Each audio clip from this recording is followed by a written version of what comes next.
Let's call this meeting to order, please. Dr. Curran, would you do the invocation, please? Sure. Be glad to. Let's pray. Lord, thanks so much for caring for us and loving on us. We just are so grateful for this time of year, this special season, Lord. I want to enjoy family and friends. And we're so thankful for this institution and the opportunity to be of service. Lord, give us wisdom as we make decisions. Give us a good evening together. We pray in Jesus' name. Amen. Amen. Thank you. This time we have Ms. Dees has signed up to speak, the public speak on tonight. So Ms. Dees.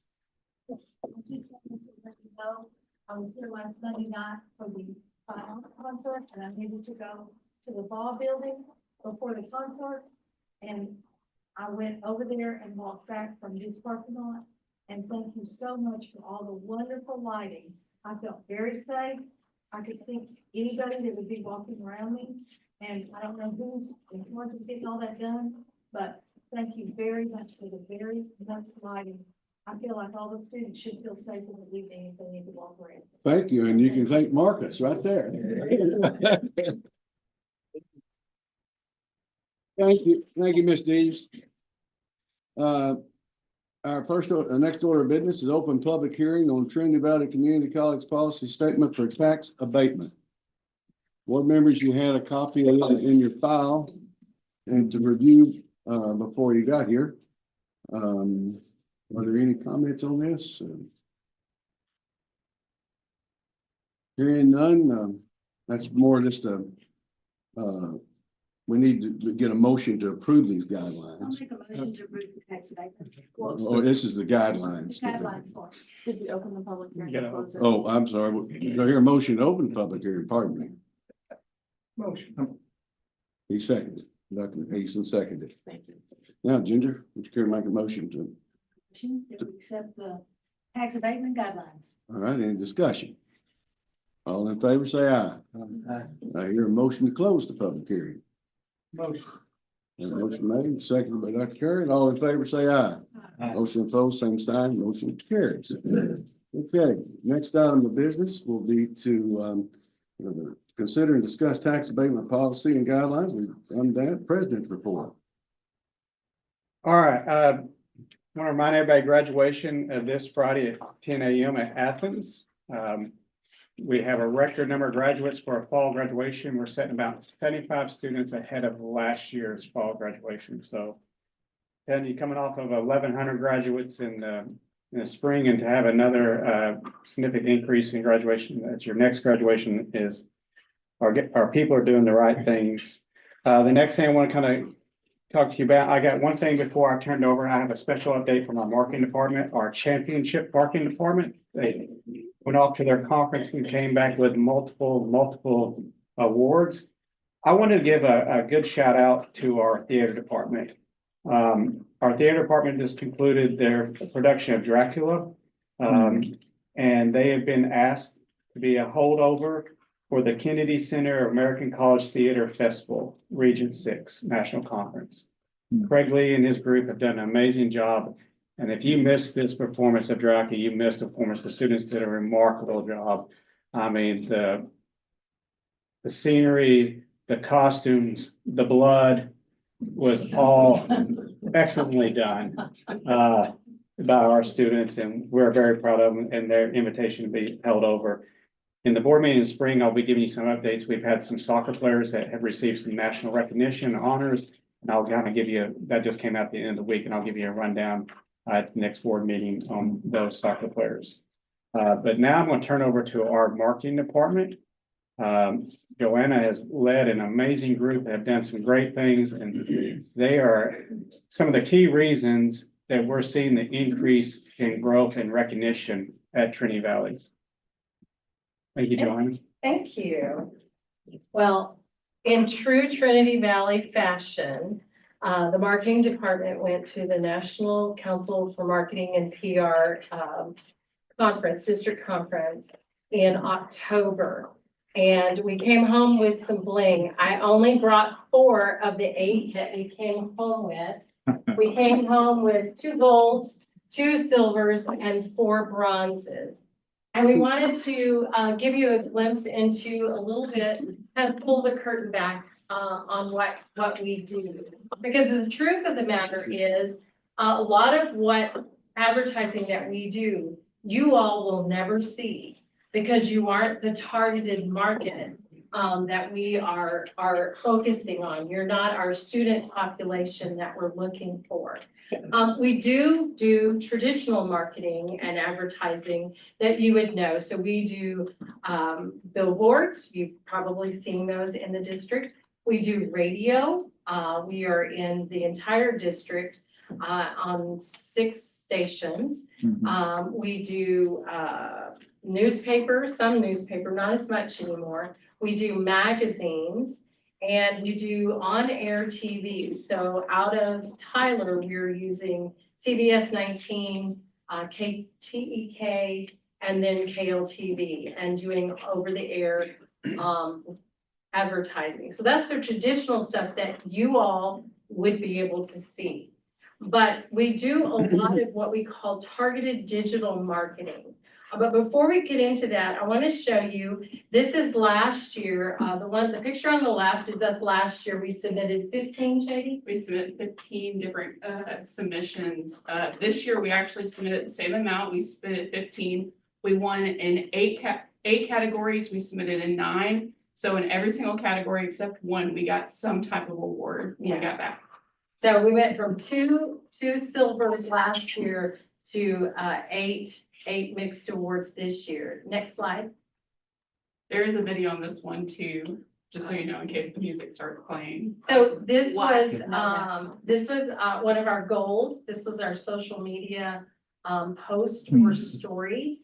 And this one, will it play? This was our graduation video.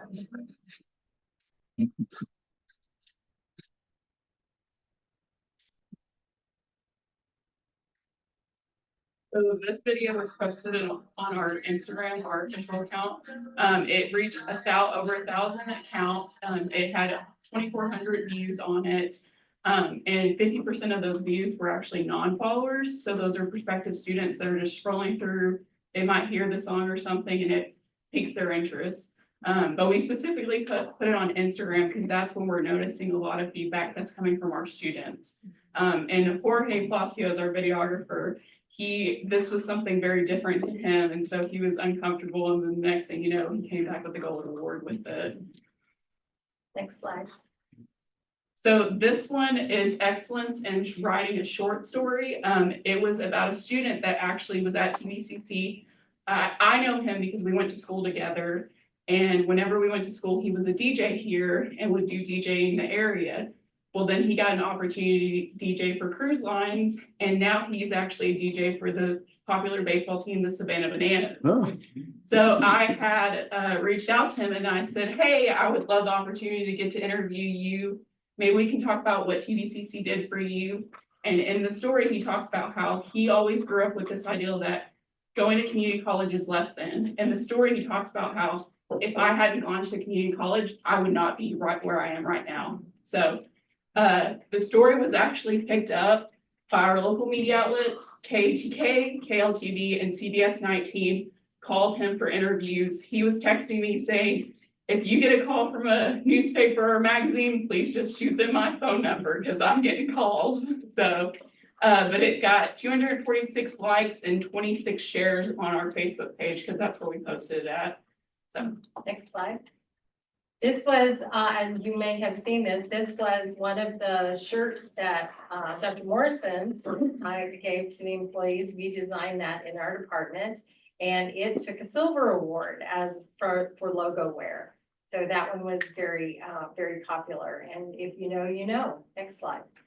This was our holiday cheer card, building holiday cheer in the Valley. That was our e-card. Be watching for this year's card because it is Merry Christmas from the Home of Champions. Next slide. And we will be submitting that one for a medallion next year. Yes, we will. This was a story. I don't know if you guys know the story about this gentleman, but he was quite the hero. He's a veteran in the pharmacology, in the farm tech program, and he ended up saving a child's life while he was working at his internship. So that was a great story. Next slide. This is a computer-generated illustration. Jennifer Marshall Booth created this for the music department. We haven't actually found a spot in the building to put it, but we will because it is just so beautiful. Isn't that beautiful? Next slide. And the novelty, you all got a copy of Reggie, the little Reggies. Won a bronze in the novelty category, and our big Reggie, next slide please, took the wild card in the bronze. This one we actually have to keep track of because students really love him and they tend to want to walk off with him. So we keep track of him really closely. The next slide is the ad messenger. And I'm gonna let Shady is the master of the, she's like the Wizard of Oz when it comes to the digital marketing, and she really gets into the metrics, all of the stats and how is something performing and where is it performing well and who's watching it. And so she keeps real good track of that, and she's found several opportunities for us to do some different kinds of digital marketing. Before she tells you about this, I am going to tell you, I'm very proud of the department. We have become not only the college that other community colleges watch, we have become a college that other colleges and universities are watching. We've seen some of the big boys imitating some things that we're doing that they hadn't been doing. So I'm gonna let her tell you about a few of these and then we'll get out of here. But also for NCNPR, I don't know if it was noted, for the categories that we won in, we did not compete just against schools in Texas. We're part of District 4, which includes Arkansas, Colorado, New Mexico, Oklahoma, Texas, and Wyoming. So we're not just competing against Texas, we're also competing against schools in those areas as well. And some of the systems we're competing against are huge systems that have departments that are 2 or 3 times bigger than we are. So we'll talk about Ed Messenger first. So one of the cool things that we've recently done, we started working with them last year, is they will send a message to our students or prospective students that almost looks like a text message. If you can hit demo for me, Morgan, you'll actually get to see what it looks like. So whenever they're scrolling through like a website, it will pop up at the bottom of their page and it almost looks like a text message, but it's not. So at the bottom of the screen of the cell phone, you can actually see it scrolling through. And whenever they click on it, it takes them directly to their website. And there's no way of exiting out of that. You just kind of have to have it scrolling through. So that's the great thing, because once we get the message there, it sticks there. So that's the thing I love about it. Also, another partner we started working with is called Atmosphere. They take our ads and you can be sitting in McDonald's enjoying a burger, and the next thing you know, you look up and on the screen is a ad from TVCC. So they take our ads and they put them into different restaurants, they put them into entertainment parks. What's Up Entertainment Park in 7 Points is one of the partners we work with. They have our ad there. And then whenever they leave the restaurant, it will retarget them. So then they will get a similar message, kind of like this one. So when they're going around walking and everything, it will pop up Home of Champions. So, and it's just because they walked in that McDonald's, they saw the ad, and it comes right back to their phone to let them remember Home of Champions. So That's cool. another one we work with a lot of different partners. KTK, CBS 19, KLTV, we started working with them last year. We started working with KLTV. This year we added KTK, CBS 19. With them, we do on-air ads, digital that are targeted to people. So whenever they're just watching TV, it pops up a video commercial for us. And then the next thing you know, pops up a radio ad for them. So we're really big about the fact that we're not just grabbing attention, we're keeping the attention in any way possible. Our social media has grown, and that's one of the biggest ways that we are connecting with students. Just our Facebook alone is getting over 1 million views a month. So, which is a big thing for a community college to have. When I know people that are getting 200,000 views a month, that is our size, if not bigger than our size college. As Joanna said, our peers are looking at us. We have people stopping at us at conferences saying, just so you know, if when I get ready to post, I gotta see if TVCC did something before I did it. So our peers are coming to us saying that we're the ones to look at. We are projected, because as I said, this is just a little small list of all the digital marketing that we're doing. The list continues to grow every single day. We are projected to send our message over 7 million times just in digital marketing. In Facebook and Instagram alone, we are projected at 6 million times that we'd be sending it out. So that's 13 million different people that we are targeting to get our message across. And it's simple of Home of Champions. So we are hitting people and we are hitting them hard. So I was gonna say, the result is that not only are we creating interest from prospective students, but that's our external audience, but our communities, but our internal audience, our current students are feeling more of a connection to our college, which is something that community colleges typically struggle, is to have that bond with their community college. They typically have that with their four-year university. I'm an Aggie, I'm a Longhorn, I'm a Red Raider, but we're seeing that our current students are excited because they're seeing our ads someplace, they're seeing it on their phone, they're hearing the spot on their streaming radio. And so that's creating a connection, more of a tighter connection, which I project will give us long-term benefits in our alumni relations, the farther we go down and when they graduate and begin to look back at giving back to their colleges. So I feel like it has a long-term effect as well. Any questions? I have some questions. That's exactly what I was thinking. How your campaign and what you're doing can fit in with foundation and with alumni, former students, where they will know, click a button and give to TVCC, to the foundation. Just a lot. I don't know what you got going for that in the future. I know this. We do a lot of alumni stories. Do you? We do a lot of alumni stories, and we place those strategically. Typically, we will put those in magazines that also have digital spaces, so that those articles appear not only in a printed magazine, which has a long lifespan, but they also appear in the counterpart digital part. Got any QR codes that they could give to the college?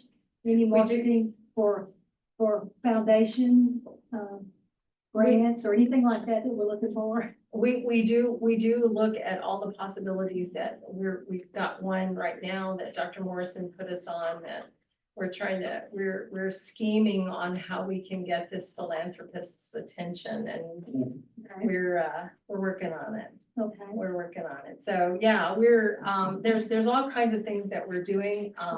And the opportunities are always, we never know what the next new thing is going to be. And so we're always looking at what's available to us and shifting, well, maybe this was working before, but we're shifting to that next new thing and taking advantage of as much as we possibly I have can. one other question.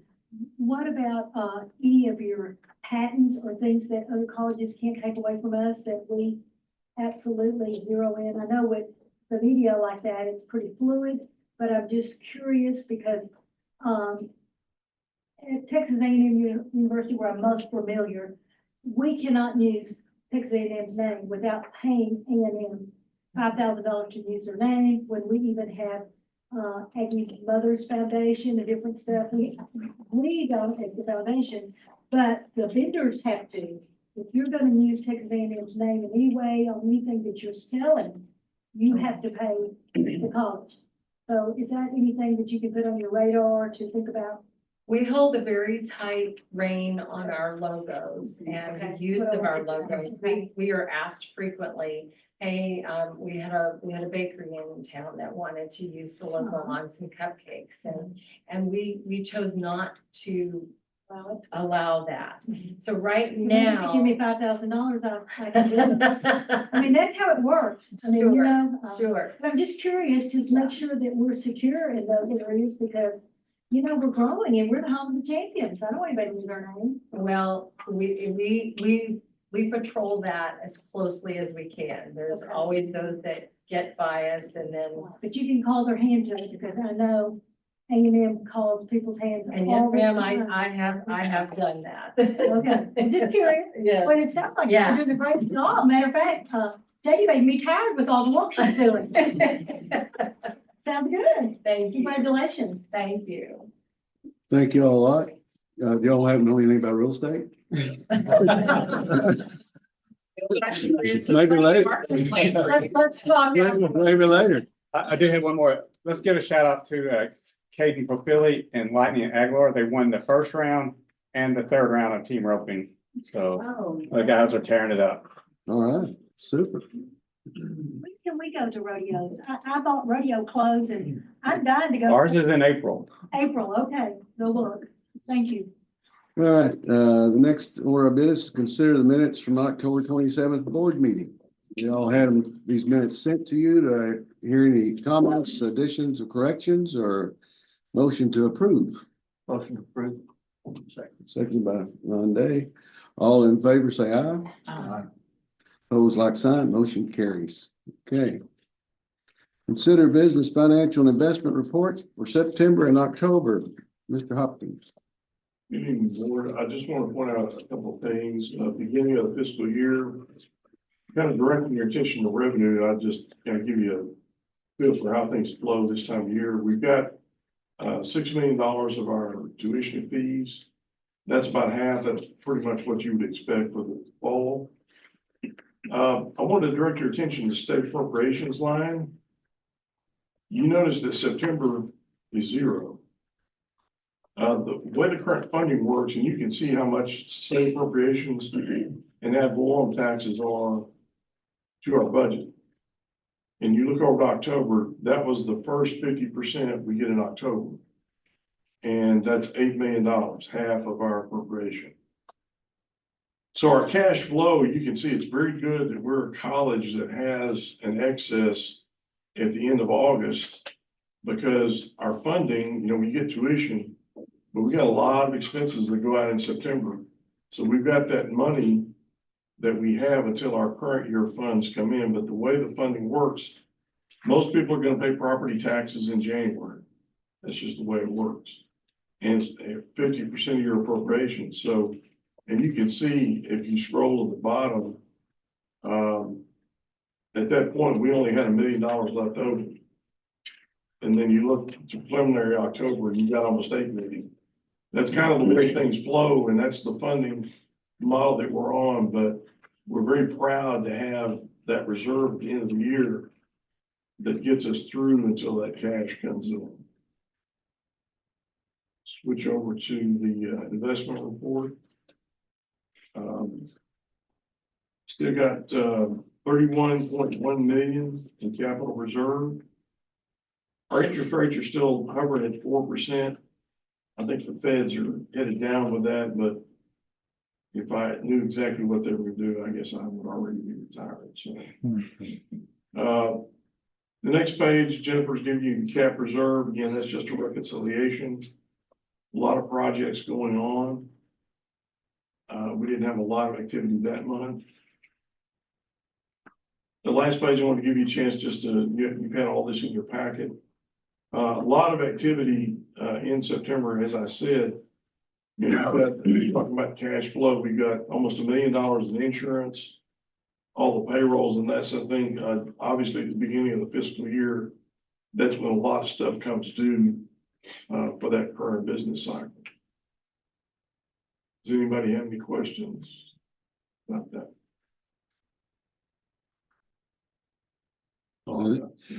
Well, I want to thank you and your planning that you do to be able to keep our cap reserve at the range it is now and still fund the projects as we projected out over time. That's a very good job. Jennifer back here she's riding herd on Jason and I both, making sure that. That's the first thing I look at every time it's financial. All right. Well, thank you very much. Does anybody have any questions or anything? Do I hear a motion to approve the financial report? I'll make that motion. Betty made a motion, Dr. Easton seconded. All in favor, say aye. All opposed, like sign. Motion carries. Okay, now we'll consider and discuss cold storage tax abatement. Dr. Morrison. Yes, before you have a tax abatement for the Agile Cold Storage Dallas LLC in Trinity Valley. I have Stuart McGregor here with Kaufman EDC to provide some additional information. If there's some questions about the 5-year agreement. Thanks, Dr. Morrison. I'm board member Stuart McGregor, 209 South Washington Street, Kaufman, Texas, Economic Development Director for the Kaufman EDC in the city of Kaufman. I've been working with Dr. Morrison as well as David and Morgan over the last few weeks regarding this tax abatement. Agile Cold Storage is one of our new industrial employers that's moving into Kaufman. If you've driven on 34, you've probably seen the really tall building that's under construction. And it's actually our largest single industrial development in the city of Kaufman's history, about a $46 million project. They've already started hiring employees, and they are exceeding their expectations on the applications that they're receiving. And so in the process of negotiating with them before they made their final decision on coming to Kaufman, the city offered up a 5-year 50% property tax abatement just on their real property. So just basically on the building that they're building.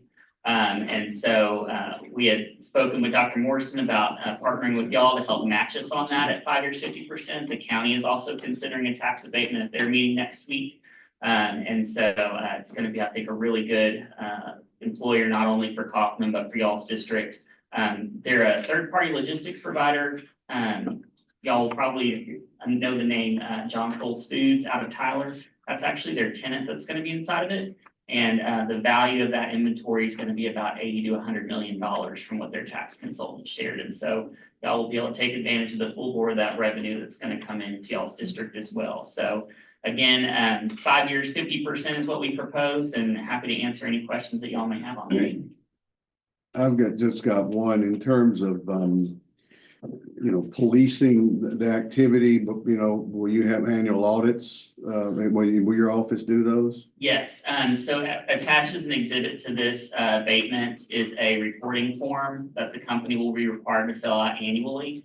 And then I will be the one that will be making sure that they're hitting their job requirements as part of that, making sure that they're, obviously paying their taxes and everything else. The appraisal district is the administrator of the abatement. And so once all these agreements are done, we will file the agreements with the appraisal district. And every year when they get their tax bill, it'll be applied to their tax bill at that percentage basis for it. Anybody else have any questions? One thing I will say real quick is that y'all have been a great partner already in some of the training initiatives. I've been working with Rich in the corporate training department, and y'all have had some conversations with them, and they're actually using the Kaufman facility this week for some of their onboarding training. So excited to see that being put to good use as well. I particularly like the short term of this abatement. A lot of times people ask for 10 or 15 years, and this seems to be a fair deal. Clean and easy is what we wanted. Any other questions? Hearing none, do we hear a motion to approve the tax abatement as presented? I'll make that motion. Trustee Macefield made it and Dr. Eason seconded it. And all in favor, say aye. Aye. All opposed, like sign. Motion carries. Thank you, Stuart. Thank y'all. Merry Christmas. Merry Christmas. Okay, Dr. Morrison, consider and discuss South and West Hall proposals. Yes, before the board, we're getting ready to enter phase 3 of our capital improvements. We have completely wrapped up phase 1. This last major project was the Terrell Drainage Project. Phase 2, we have 2 outstanding projects and 1 that's been put on hold. Outstanding projects right now, Northwest Dorm, which starts here in a couple of weeks, and the hay barn at the arena. We worked on a kind of switching things up. We're going to move the current pavilion that's behind the gym out to the rodeo arena, actually give them a larger hay barn and construct a smaller one in its place for our fleet vehicles on the top of the hill of the physical plant. So that one's kind of switched up a little bit. Actually, probably will come in a little bit cheaper when it's all said and done on that one. And the last one on phase 2 that we're wrapping up we're actually going, looking at some grants, to do more at the rodeo arena. Maybe not only build the bathrooms, but a classroom as well. So we kind of paused it while we're searching through some grants. That one will probably come up at a later date, when we kind of secure that or unable to secure that. So that will be the conclusion of phase two. As you remember, the parking, lot phase of that was completely moved towards the softball field project. Phase three, as we start phase three, we've kind of approached this differently. We've gone out and got the bids first, and then got the approval. And let me tell you something, I left that day because all the bids came in under. I hadn't had a day like that in probably 10 years of my career in getting bids. We actually came in under.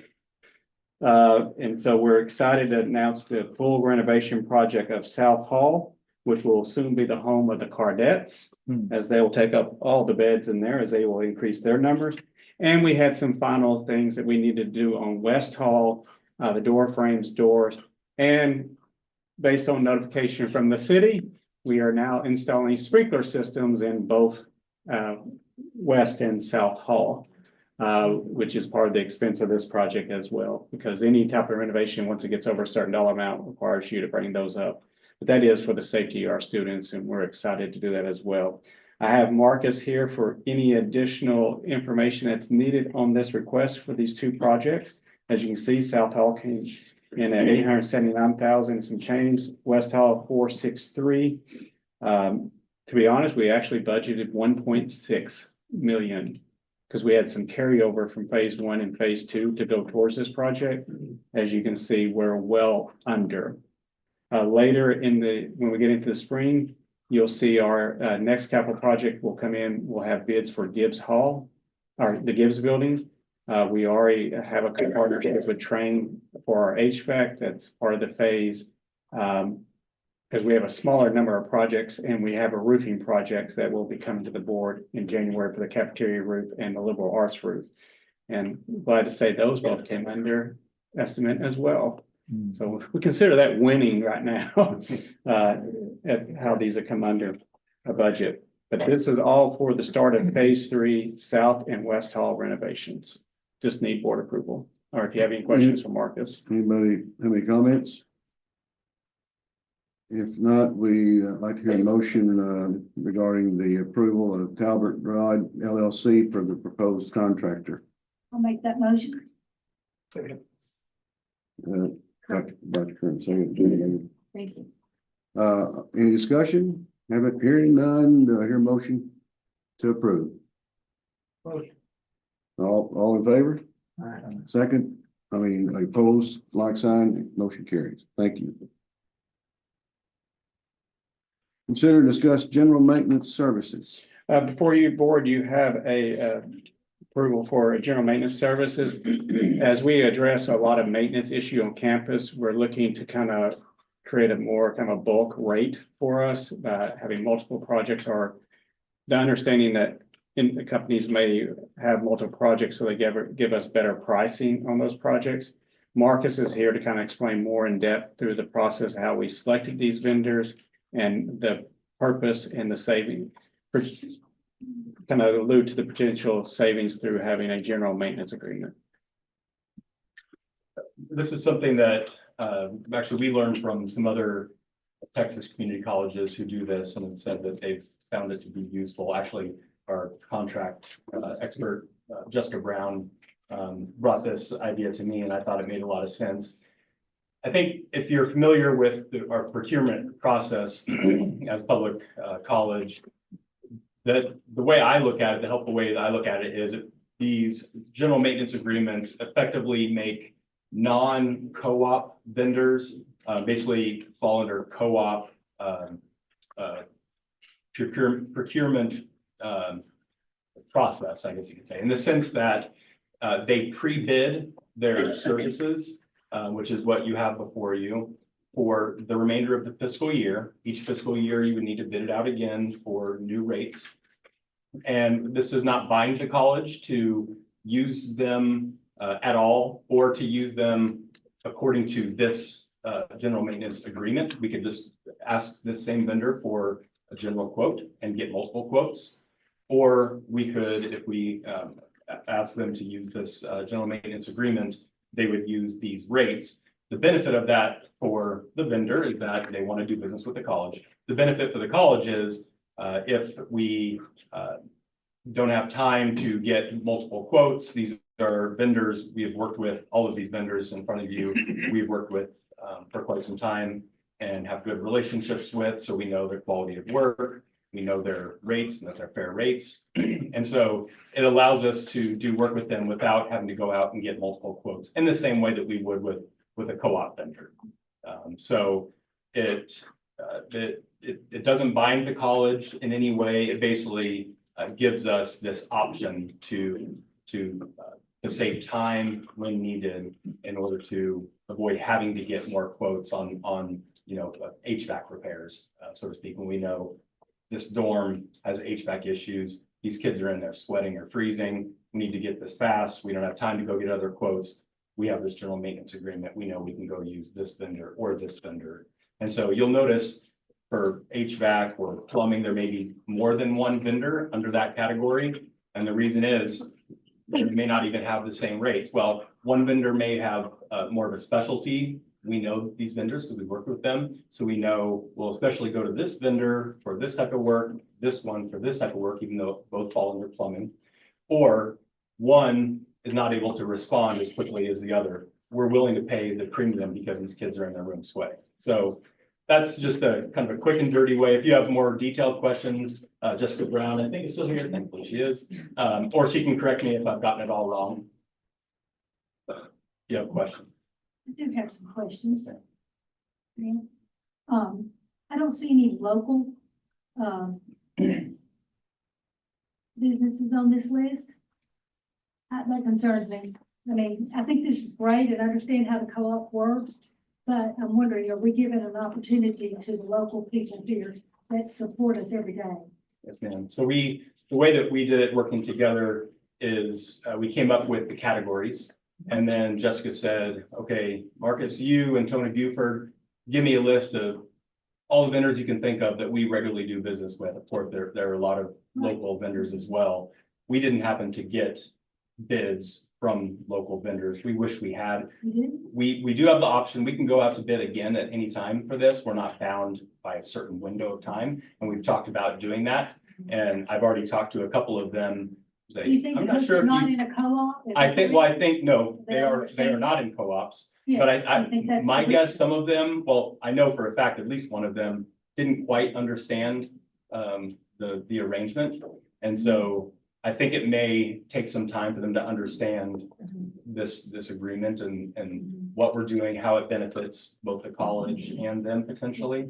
And so I think over time, as we start to utilize it, we'll become more comfortable in how to use it, and the local vendors will become more comfortable as well, because Okay. It really just like entering concerns into a me co-op. Because, a lot of these individual people that are locally support the college heavy and help us. We work with them and, I just think we need to be cognizant of thinking about local, shop local. Sure.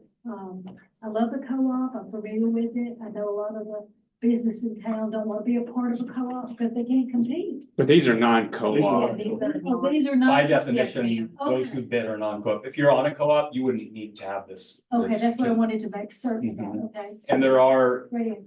some local vendors who are on co-ops that we utilize, so we didn't even need to invite them because we already have Okay. the similar pre-bid for their services arrangement with them. Ginger, to understand, if you're not under state law, if you're not using a co-op Right, and you spend over $100,000 on something a year, you have to bid. you have to be, okay? Now, that's the reason a lot of people use co-ops, because it's already been pre-bid Right, by the co-op. right, And so this is not asking anybody to join a co-op. okay. But Yes, I knew that. if you don't do something like this or have a co-op, Mhm. as Marcus said, it puts you in a bind because Yeah, you don't have anybody you to could be do. violating state law. In the meantime, the kids are sitting in the dorm freezing. to Right, death. So I understand the concept, but I do want to take into consideration the local people. I appreciate Thank that, you. and we completely agree. Any other questions? Hearing none, do I hear a motion to approve this item? Seconded by Ron Day. Any discussion? All in favor, say aye. Opposed, like sign. Motion carries. All right, consider and discuss softball miscellaneous expense approval. All right, 12, 13, and 14, which will each have to be voted on separately, deal with the softball field project. 12 is just asking the board to have some discretionary approval to spend up to $50,000 on potential miscellaneous items that pop up during the project. It could be something that pops up on the electrical connection fee or something of that nature, or some additional padding that is needed for protection. Since everything gets lined out and connected to a category in the field, we don't have any discretion to say, hey, oh, this popped up. And then we have to come back to the board, and it's usually small type expenses. So we're asking the board to approve us up to $50,000 for miscellaneous. There's nothing currently right now on our radar.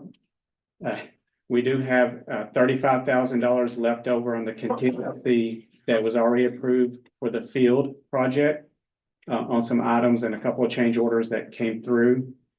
So we still have that $35,000. We're just asking the board for potentially if something comes out, and we'll report to you at the following board meeting what the money was spent on, if we spent it. So that's the first item. The second item, we're asking for approval, and like I said, it will have to be voted on separately for the electrical work on the field. Hellas does everything for us getting it down. We have to connect it together to the power source, and you have that bid in front of you there. And the third one is the softball field phase 2, which is dealing with the fire lane and resurfacing of a parking lot up by the fitness center. And I see we got Corey, our friendly engineer in the house. If there's any question about that phase of the project, as he was the engineer over that project. So. Anybody have any questions on any of these three items? We're hearing none. Do we hear a motion on item number 12? Consider and discuss softball miscellaneous expense approval. I'll make that motion to approve that $50,000. Did you say? All in favor, say aye. Aye. All opposed, same sign. Motion carries. Item number 13, consider and discuss softball electrical work. Your motion to approve. So we make the movie. Dr. Curry made the motion, seconded by Dr. Eastman. Consider and discuss softball phase 2 bid award.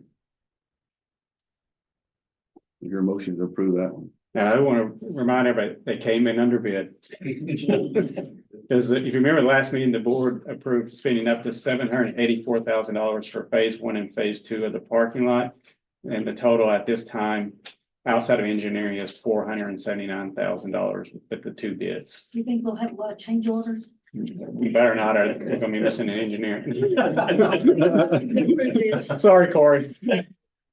I'll make a motion to approve. Motion made, seconded by Dr. Curry. All in favor, say aye. All opposed, like sign. Motion carries. Okay, item number 15. Consider and discuss 2026, 2027 proposed calendar and payment deadlines. Board, before you have the proposed academic calendar, just need approval.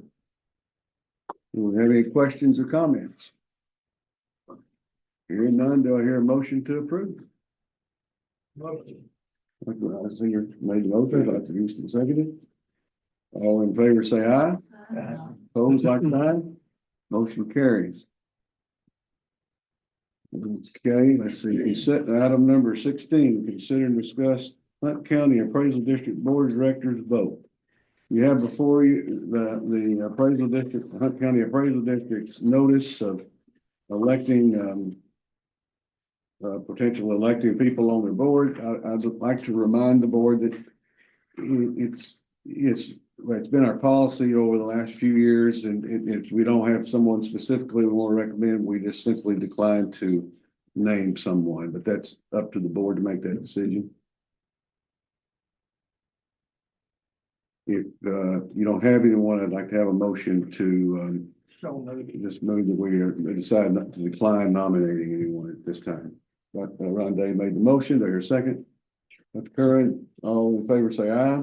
Aye. All opposed, like sign. Motion carries. Item number 17, consider and discuss first floor administrative building request for proposals. Board, before you, this was a budgeted item, part of the FY 26 budget, so it was in the budget. We're at that stage. We're gonna have some downtime in December. Hopefully it won't drag too much into January for the project complete, but this is a complete kind of renovation of the down floor, painting, flooring, addition of some offices for new advisors as we increase in size, and also financial aid as well. You see before you the lowest bid, just need board approval, and Marcus is here for any additional questions. If I'm understanding right, it's just here at Trinity Valley College, not the other Yes. campuses. Okay.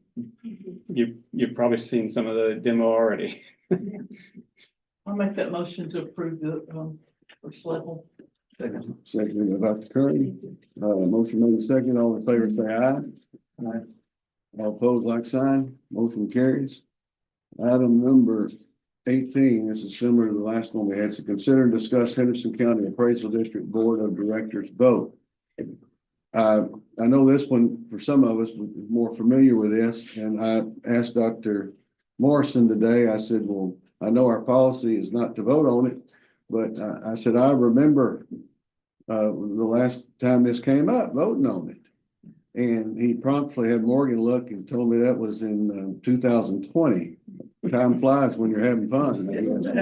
But again, our policy's been, it's just not, our amount of votes is dwarfed by all the other taxing district anyway. But if y'all have a one, if the board decides, if it's a board's pleasure, we can do that. Otherwise, we can decide not to make a not to vote.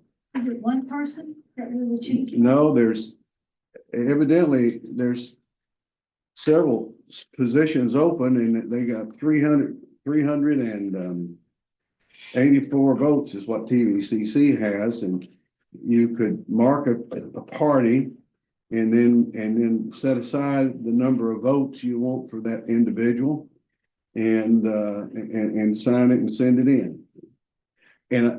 And they also discovered that we have done this a number of times since 2020, and we haven't done it. But we Steve, can. normally there's two, y'all remember that they'll ask for nominations. And then after they go through that, then they do this. Yeah. And so it's a two-part process, but like you said, our votes are not gonna carry the day. That's it. We have to do the first part first before we could do this here that's on the screen. Is that correct? No, we can choose as a board to pledge the number of votes to certain people that have been nominated. Or we can, Like only one person. So like if we pledge all our votes to Charles Tidmore. we could do that, or we could spread it up. It would be totally up to, if Charles Tidmore and Greg White, Greg's vice president over at Bank of Brownsburg, everybody knows Charlie here from town, and then Larry Messingale are the chairman, co-chairman, and vice president, I believe, of the board, or secretary of the board. And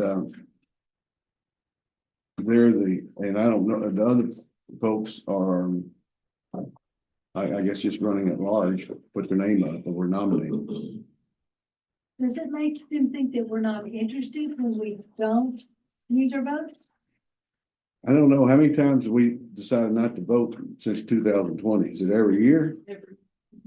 And I haven't had any comment. I mean, By state law, if I recall, of the 8 members, there's 5 that are elected by the taxing entities and 3 at large. And the taxing person in each county is the ex officio. But the reason they're doing this is the way the state law is laid out about how the board gets elected. But these people are, since the board chose not to nominate, these are whoever, either existing members rerunning or who got nominated. And this is just the vote. but they just all run, and the ones with the highest total gets the job. That's my understanding.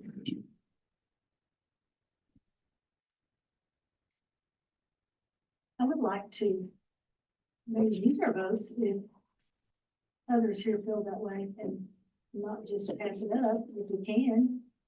We can spread it out to 2 or 3 or give them all to Charles Tidmore or whoever we want to? Is there something that, can it be tabled or? No, they has to have be to in do by it. December 15th. Okay. I mean, either we need to just say that we chose not to vote and, and it'll just go back and they'll be elected.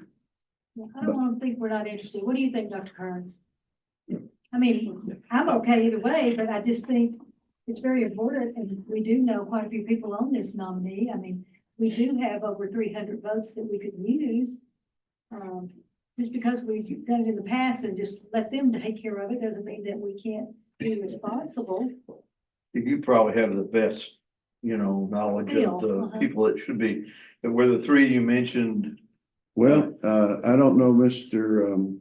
Massengale that well, but I do know the other two. And Yes. I was thinking this morning, if we do decide, if we board pleasure to vote on this, I would probably recommend splitting the 384 amongst those three and turning it in. That would be my thought, because I know that Greg's involved with real estate and this is a real estate business. Charlie's been involved with real estate all his life. I think they would do a good job. I mean, I think, Massengale's been there. yeah, and that's right. And he's there now. If you look at the board of directors, they're all chairman of it, and Charlie's the secretary, so probably won't matter. If we decide to vote, just Steve Grant's personal, I would go back and just split the 384 between the incumbents. What I would What do do. you need a motion? Does anybody have any, I never heard of any of them, so I don't. and that's why we don't vote on other counties, because we don't know. In this case, we do know. We know all. Yeah. I don't know. Make a motion, you're gonna split it between the three of them. Okay. Second that. Second motion. Right, thank you. We have motion made second to split between Larry Massengale, Charles B. Tidmore, and Greg White. Thank you. With a split 384, a third, a third, a third, It's 128. 128. All in favor, say aye. Aye. All opposed, like sign, motion carries. Okay. Consider and discuss personnel updates. Board, before you have resignation, retirement, new hires, reclassification, just need board approval. Any discussion? I hear a motion to approve. Dr. Eastman made a motion, Ron Day seconded. All in favor, say aye. Aye. All opposed, like sign. Dr. Reisinger. Before I make the motion, I got a one question. On the accountability on the tax abatement. Who in our organization is responsible to make sure that they are accountable for what they said they would do? Question. I mean, I don't have a problem going along with abatements. And I like to be supportive of what the EDC is doing and the city's doing and that kind of thing. But I do think there should be accountability, and I think somebody from our organization annually it should be on their job description that they check these things and make sure that the audits were done, that the information is delivered to us. Because if you don't, you'll never hear from anybody. I agree. That's why I asked that You asked question. the question, and I'm But not I- sure you got an answer, but I think that's our responsibility if we're gonna do it. To just make sure they do what they said they would do, Yeah. because sometimes they don't, and that's, I think we've had some examples where we've had some that through some other areas haven't. And we've had some that we haven't received anything. I know David has talked to a few of them that they have one in place and they haven't either done their part with developing or, the one I'm talking about. Yeah, one of the last ones we did that we don't pay into the TIF until city of Hoffman maybe sends us a bill. They've never billed us. It'd be accumulation of that bill. Well, and Charlie, I mean, I'll be happy to try to run traps on that. I mean, I guess what I would say is, because we have this contracted out to the counties yes. and the CADs. And honestly, I can't say 100% that they've evaluated any piece of property 100%.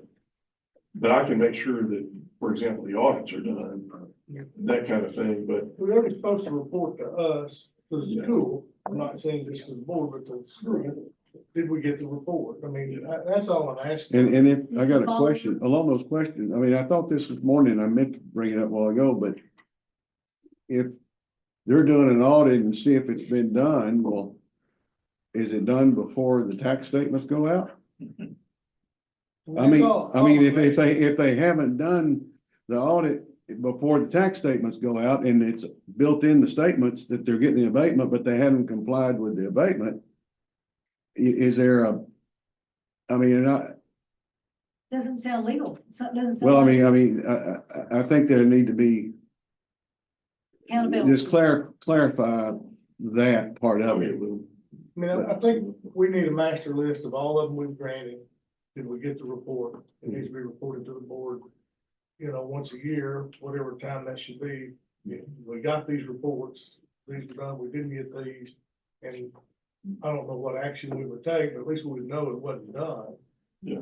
I mean, I don't know. You need to who's blame it on accountable. To your point too, remember a few years ago, we did an abatement for a solar farm in Scurry. You know, wasn't there another one too? That we did, but you know, we did a solar deal and, you know, of course, that was just set up, it was a set abatement and there was a depreciation schedule set up with it. Yeah, that one, we are like, I think it was a set amount that we're receiving. That was structured a little differently. Yeah. Yeah, well, it's just I not, mean, when the 10 years is up, it comes out the same. yeah, But yeah, like, for example, those payments are made to us. And I check that every year to make sure that payment comes in. But I guess what I'm saying to the board is, I can check on this, but if they say they're supposed to do X amount of improvements and the CAD has said it's 48 million, I've got no way to know whether it's 48 million, 45 million, or 50 million. But we can't ask for the documentation. Sure. and just to make sure that they're holding true. And I'm not trying to give you another job, understand, I mean, Thanks a lot, but Charlie. somebody needs to know that it's done. And because I'm never gonna think about it again. yeah, And 5 years is gonna pass pretty quick. yeah, that, one thing I like about this deal, Accountable. the 5 year is a short period of time as far as abatement goes. And Why don't so, y'all, just as administration, y'all work on what your policy ought to be. I'm not making any recommendation of how, telling you how to do it, or I just think that we owe it to make sure that we know what we should know. As best we can, so. Sure. Figure the easy way to do that, if there is an easy way. Yeah, there's even some confusion about who's gonna do it. I mean, the guy said from the economic development, he's gonna do it. But I mean, that's really the responsibility of the appraisal district, isn't it, to get that? Well, right, information? and like I said, they're gonna value the inventory, they're What I gonna mean. value the Yeah. building. Well, they can do all the audits they want to, but that doesn't mean If the CAD has evaluated it That's properly. right. Right. And that's the same for any piece of property that's on our tax roll. And we can't be responsible for some of that, but Yeah. we at least need to know that we've got a process in place. That somebody at least looked at. Yeah. Yeah, well, I think the things y'all are talking about is, if they're supposed to hire 100 people, did they hire 100 people? right, That is- and their employment's, you know, what is it, 20? Their employment's 60. 60. They've been advertising at 74 the whole time until this week, and everything I see now is 60 employees. So they changed it.